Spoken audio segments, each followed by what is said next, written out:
Used to fuck hard, used to fuck rough. What the fuck?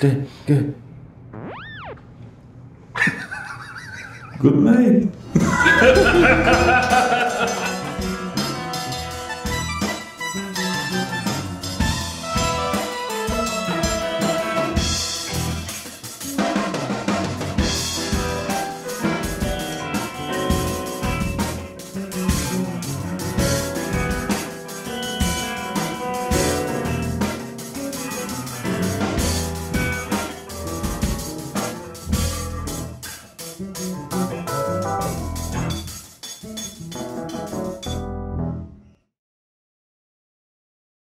And then she goes, you know, Steve Lamos. And I go, what the fuck? And she goes, you know, Steve, like Full House? And I go, you mean John Stamos? Steve Lamos. So anytime he comes on television, like we fucking say, oh look, Steve Lamos. Like, That's got to be a character for something, like some kind of alter ego.